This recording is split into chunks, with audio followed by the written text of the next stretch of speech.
A Prince George picture, showing the royal on holiday, has proved Prince Harry wrong about the royal family, a commentator has claimed. During Harry and Meghan Markle's interview with Oprah Winfrey, the Duke told the talk show legend that he had been trapped within the system like the rest of my family are. Harry also appeared on Dax Shepard's podcast in May 2021 and talked about the pain and suffering of his upbringing, saying that it had been like a mixture between The Truman Show and being in a zoo. Well, William had the same upbringing and he seems happy and contented, and so does his family. Everything with Harry is an excuse or a reason to be a victim. Harry spouts out what Markle tells him. They are both stuck in the 90 feet with their paparazzi chases and neglect royals narrative. Since Diana's death, a lot has changed. Unseen pictures and movies from the royal family during the Jubilee showed a very loving and caring family with trips, games, birthdays, and BBQs. Harry and Meghan are solely responsible for their unhappiness. And oh boy are they unhappy. Daniela Elser, the royal commentator, claimed in a piece for news.com.au that the striking new picture of Prince George, released by the Cambridges this week, proves Harry wrong. She added, Harry's experiences do not mean that those left behind, ensconced in the palace life, now face the same fate. What Harry has not ever distinguished is how much of his unhappy younger years can be blamed on the institution and how much was actually down to the two messed up individuals who raised him. He's been well trained by Meghan to whinge and whine about anything and everything.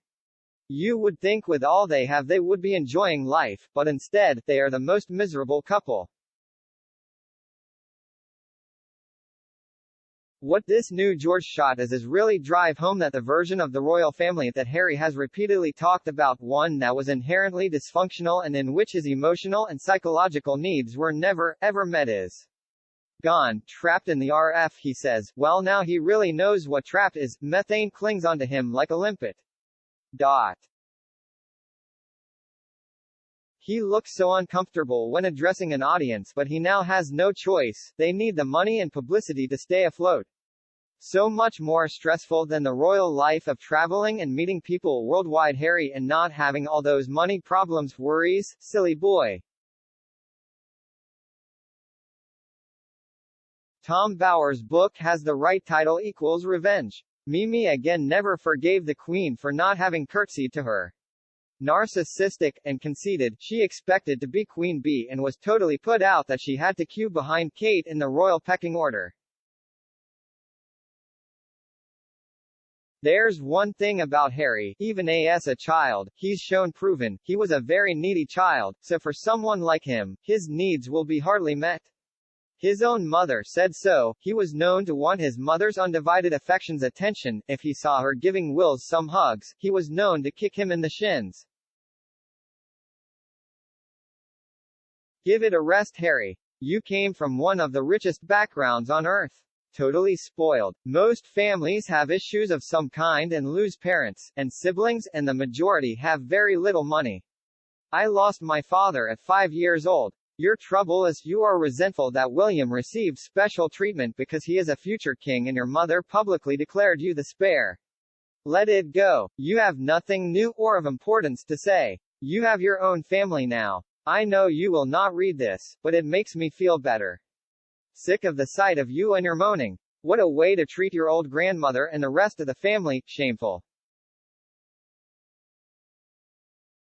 There's one thing really lovely about the Jubilee, seeing how the Cambridge kids are growing up with their cousins.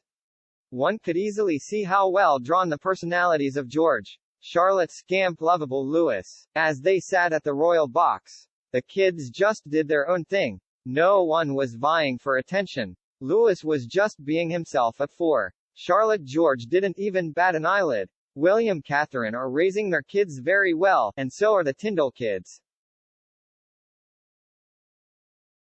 I believe that Harry's victimhood started when he was a little boy and his mother put him on the same playing field as his brother. All you have to do is see pictures of Harry when he was young and the seeds of discontent were sowing. William was probably so happy to get away from him when he entered Eden and could be himself and cultivate his group of boys to become friends. William is the one who is well adjusted and living a life of happiness with his wife and children. I thought it was particularly noticeable how close the youngsters are, minding and looking out for each other. They've obviously spent considerable time together. Happy kids. Agree they all get on great, and the look that Zara's youngest daughter Lena gave to the cheeky Louis when he tried to steal a sweetie was priceless. A dysfunctional child grew into a dysfunctional middle-aged man, who seems quite unable to apply himself to anything other than poor little me syndrome, which suited Meg's fine at the beginning, probably wearing thin now because for all her grandstanding and manipulation it's backfired. Most of what was said on Oprah was fiction, from two deluded and dysfunctional people. Every claim the Henrys made to Oprah during that disgusting unchallenged interview has proved to be nothing but mean-spirited bald-faced lies, from the rubbish Prince Charles never took his youngest for bicycle rides to the tosh his wife was never welcomed or helped to adjust to being a working royal. Hell never acknowledges wrongs, much less apologize. He and his missus are toxic and should be let to slip into the utter obscurity they deserve. I think William and his family prove that what has affected Harry is him inheriting his mother's instability. William seems perfectly fulfilled and happy, yet they were brought up the same way with the same parents. What he does not realize is that we are all trapped by our circumstances, and most of us just make the very best of it we can and are grateful for what we have. Harry and Meghan have been thoroughly spoilt, and they both have some sort of mental or character disorder. It is not the present RF's fault. And they are both adults now nearing middle age. The time they grew up. He has had a life of privilege and luxury, traveling first class everywhere or in private jets. He knows nothing about the real world and the sufferings of ordinary people. If I were him, I would either shut up or donate his millions to charity. He and his social climbing wife just want to play the victim card at every opportunity and rake in the millions to support their extravagant lives.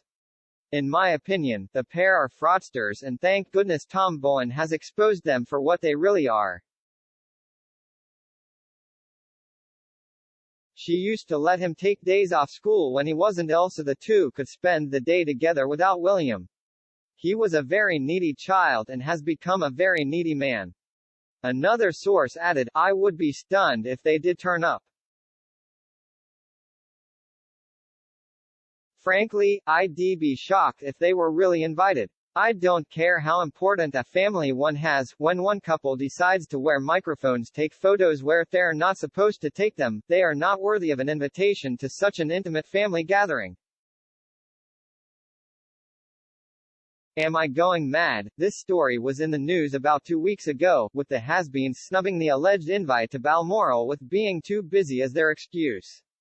They need to be on standby for another disaster or bandwagon they need to hop on. Then there's the polo and juggling. I can feel the Queen's relief from here, although I can't believe there ever was an invite. After the fiasco at the Jubilee celebrations with the gruesome twosome, I doubt very much there will be an invitation for them to stay at Balmoral. I can't see them going anyway, not their type of holiday scene, not the place to show off designer clothes and shoes, maybe jewel-encrusted designer wellies. What do you think about this issue? Please subscribe and give me feedback.